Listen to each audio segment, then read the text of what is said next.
Hello dear students, welcome back to my channel Physics SPC CBSE Physics Paper 2025 का एक question. Two insulated long straight wires each carrying 2 ampere current are kept along x dash and y dash axis shown in the figure. Find the magnitude and direction of resultant magnetic field at a point of 4 meter and 5 meter। तो देखो इसको origin मानने x में कितना चलना है 4, ये x coordinate है और ये y कोऑर्डिनेट है, तो x में चला 4 और y में 5, तो ये जो डिस्टेंस है ये 4 है, दैट मीन्स ये डिस्टेंस 4 मीटर है और ये वाली डिस्टेंस आपकी 5 मीटर है। x में 4 है तो ये 4 है, तो ये भी 4 है, y में 5 है।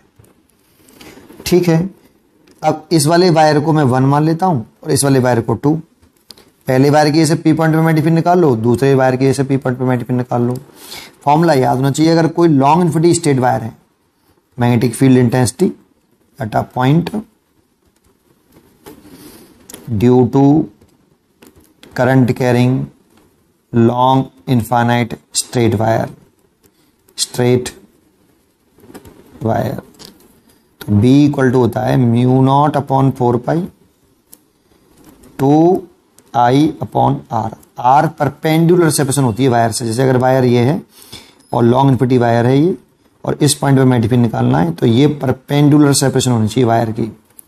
P पॉइंट से जिस पॉइंट पे निकालना है वहां से वायर पर परपेंडिकुलर सेपरेशन लिखते हैं।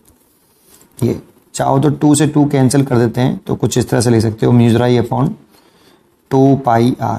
कुछ बच्चों को ऐसे याद होता है और कुछ बच्चों को ऐसे काटने के बाद, जो आपको अच्छा लगे। ठीक है, चलिए स्टार्ट करते हैं। तो लिख रहे हैं magnetic field intensity at point P, लिखने का तरीका भी ये रखें, due to current carrying long straight wire 1।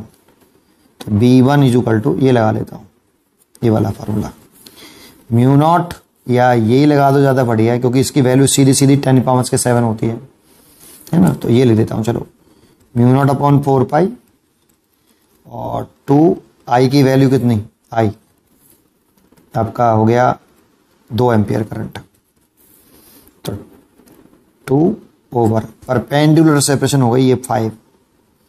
देखो इस वाले वायर की इसे निकाल रहे हैं, तो P पॉइंट पर इसी वायर पे परपेंडिकुलर ड्रॉ करो, तो ये परपेंडिकुलर सेपरेशन हो गई 5 ये, और इसकी वैल्यू हमें मालूम होती है 10⁻⁷, तो 4y5 और 10⁻⁷। डायरेक्शन चेक कर लो, राइट हैंड पाम रूल से डायरेक्शन निकालते हैं।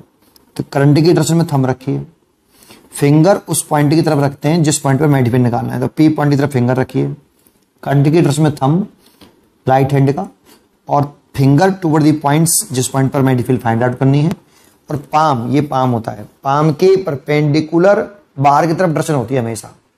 तो पेन ले लीजिए, पाम के परपेंडिकुलर बाहर की तरफ, थोड़ा सा और ऊंचा कर दूं जिससे दिखाई दे क्लियर, ऐसे है ना। तो बाहर की तरफ डायरेक्शन आ रही है, पाम के परपेंडिकुलर आउटवर्ड डायरेक्शन में होती है, आउटवर्ड, इसीलिए बाहर की तरफ मैग्नेटिक फील्ड आ रही है। ये V डाउन, ये आउटवर्ड हो गया, perpendicular the plane of paper and outward.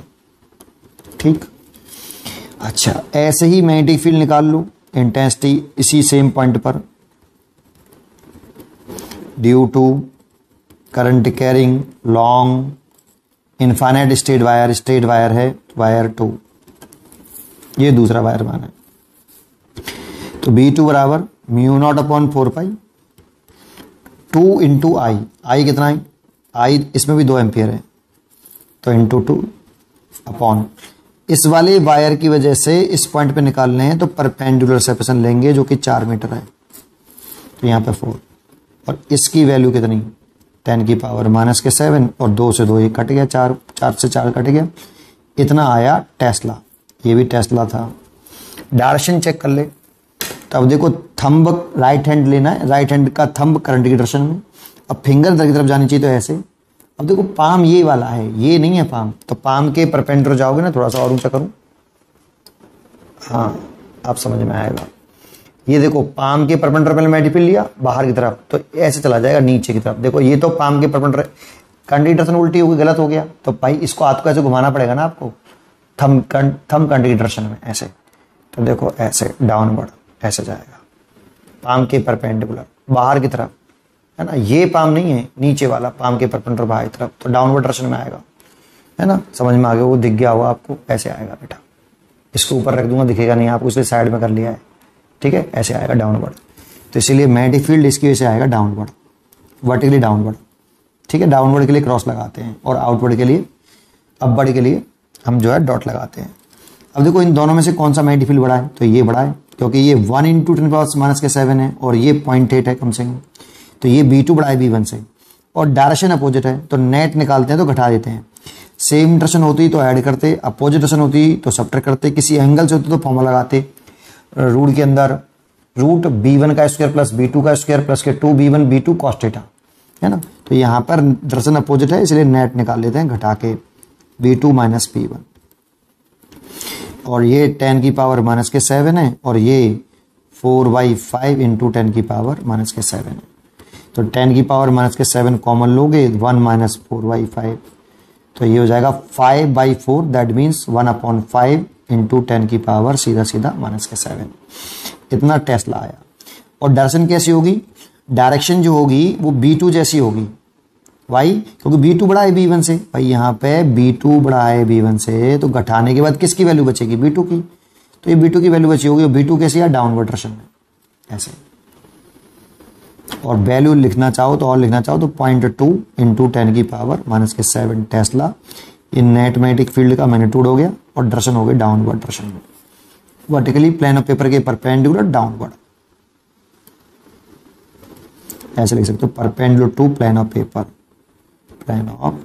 Paper, और फिर कॉमा लगा के downward, this is the direction, और ये आपका मैग्नीट्यूड।